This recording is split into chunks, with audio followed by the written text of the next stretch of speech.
So the other day we went over Google Hangout Meet to figure out how you could live stream to your class, but not every single school or institution has a Google Enterprise account.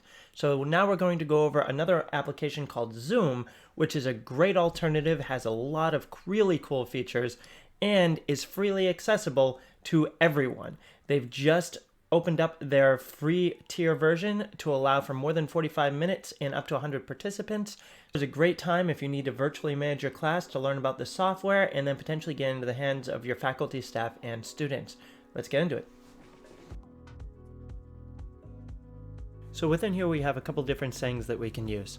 At the moment it's just me in here, but I have a couple of different microphones set up. I have my Blue Yeti microphone over here, which can pick up the audio just a little bit and what I tend to use for my video recordings, or I have the one that's on my computer as well.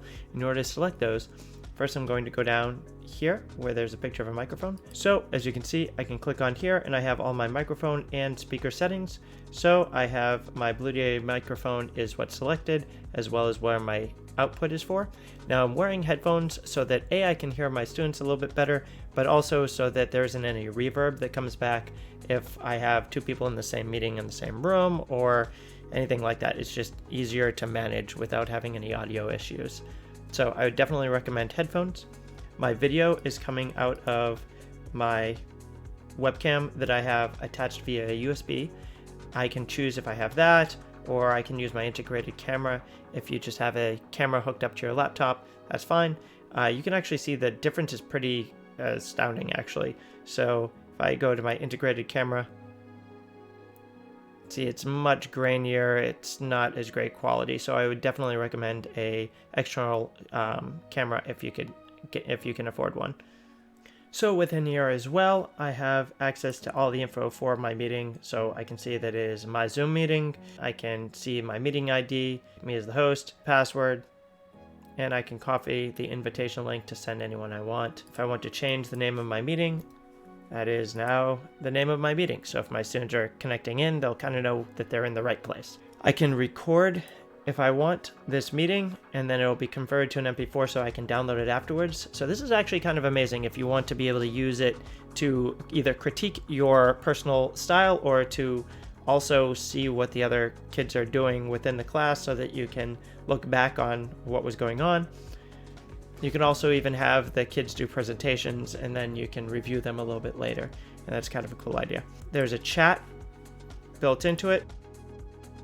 So if I want to share my screen, all I have to do is click on the share screen button. So if I happen to have a document that I want to have shared, all I have to do is hit share screen. So I can hit share my screen, and then I can see all of my things that are open.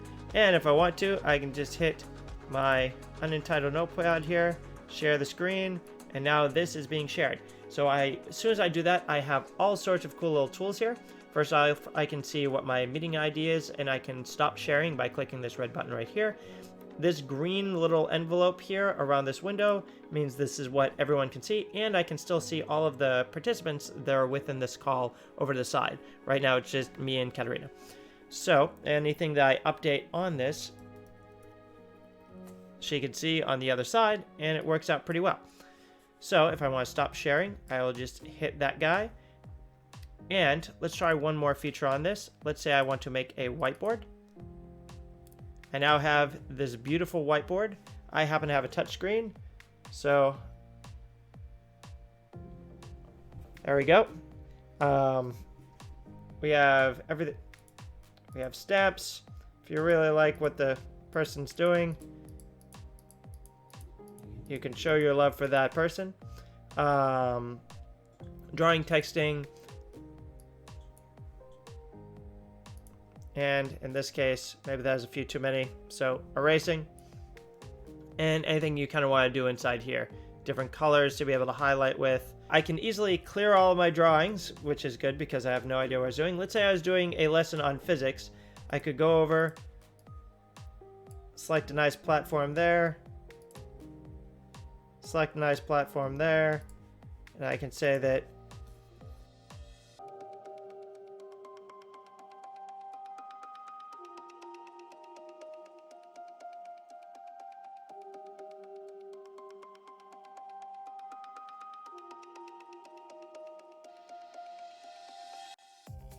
how long would it take for that ball to hit the ground, and at what force it would be.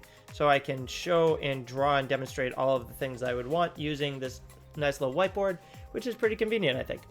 So if you really like your drawing, you can also save it.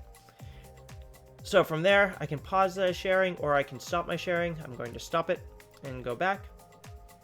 So as we can see inside the group chat, I can type, she can type. I can also type only to individual. So let's say that Katerina was being really, really loud in class and I have another 15 participants in class. I can message directly to Katerina and say, please stop talking constantly into the microphone. And then only she will see that.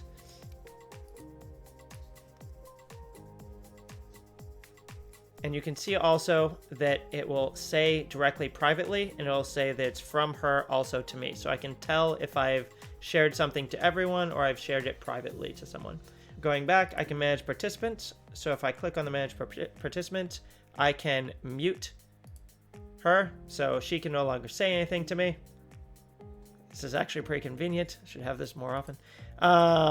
I can stop her video. I can make her the host if I want her to be able to take over and start recording more or using whiteboarding. Now, what's cool about this is that the more people that we have in this, they'll all start lining up over here, and the person that's talking will end up taking up the main stage. But there's a couple of different ways that we can set this up. In gallery view up here, more and more people will start showing up in their own individual windows that get their own width, just same as everyone else. Speaker view shows it so that just the speaker is the one taking up the majority of the window. So what's also really cool about this is if you're having a private message or a private conference, all of these meetings are encrypted, which means that it is really hard for someone to hack into and steal this video footage. I can share files individually with people. If you find yourself having problems where the students can't hear you or can't see you, then simply click on next to the microphone, and then you can select the microphone that you want and the speaker. You can also test. So that allows me to hear that I can actually hear things through here. And I can hear it. And I can hear it. It allows me to hear how I sound. It allows me to hear how I sound. Same thing with video. I can choose which webcam that I want to be able to access for this video chat right here. I can also mute my audio, stop my video. I can rename myself if I choose to. Instead of being Dave Martelli, I can say Mr. Martelli. If I want to share a file that's available only on my drive, I can go over here, hit share screen, and go into files. And from there, I can hook up my Google Drive. And then as it logs in, I can choose allow Zoom to open it. And again, here we are. And we have the file directly from Google Docs. And that's basically it. It's pretty simple to use. It's very secure. So as you can see, Zoom has a whole lot of features that are pretty helpful for this.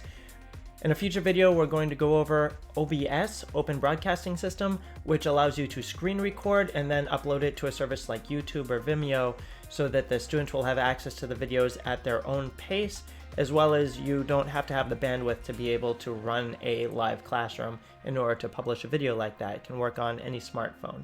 As always, if you have any questions, please leave them down in the comments. If this video was helpful, please like and subscribe for more content. If you found this video helpful and you think it could help other teachers or other professionals in the area, please do share on social media so that they can have access to this resource as well. Please stay safe. I appreciate all you educators out there that are working through this fairly uncertain time to be able to still approach your students and be able to help them feel connected and continue learning in this time. All right, I'll see you in the next video.